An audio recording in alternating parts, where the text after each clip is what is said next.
আসসালামু আলাইকুম রহমতুল্লাহ বরকাতুহু। বাড়ি বারো বেগুন এর গাছ, বয়স 20 থেকে 25 দিন, কিন্তু আনুমানিক জানা নাই আমার। এগুলো নড়াইল থেকে আনা হয়েছে বিচিগুলো। দেখি কি হয় ফলাফল।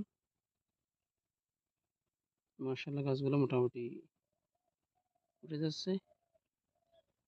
এই যে বাড়ি বারো বেগুন, এগুলো এক একটা বেগুন 1 কেজি, আধা কেজি, 500 গ্রাম, 700 গ্রাম এরকম ওজনের নাকি হয় বলতেছে। দেখলাম প্রথমবারের মতো শ্বাস করে দেখলাম এই চট্টগ্রামের দিকে লোহাগাড়া আমিরাবাদ। ফলাফল কি হয় দেখি। হয়তো এখন সিজন শেষ, সম্ভবত শীতকালের চারা রোপণের সিজন হয়তো শেষ। এখন হাইব্রিড বলতেছে, এগুলো হয় কিনা দেখি। বেগুনের চারা মাশাল্লাহ এখন হয়তো রোপণের উপযোগী হয়ে যাচ্ছে। হয়তো 2-1 দিনের ভিতরে আস্তে আস্তে রোপণ করে ফেলবো চারাগুলো। দেখি এত ছোটো চারা রোপণ করলে হয় কিনা। আশা করি হয়ে যাবে, বেশি বড় চারাও লাগবে না। বেগুন চারা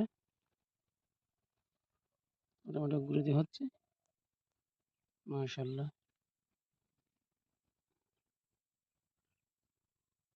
আসলে এগুলো বাড়ির জন্য অল্প করে করা, শখের বসে করা এগুলো বেগুন গাছ।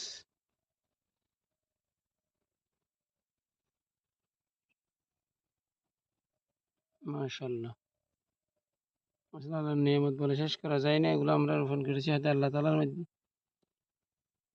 উসিলাই। আমরা আসলে আল্লাহ তালা দেয়ার মালিক, বাকিগুলো আল্লাহ ভালো জানে। আল্লাহর উপর ভরসা করে এগুলো করতে শ্বাস করতেছি, আলহামদুলিল্লাহ।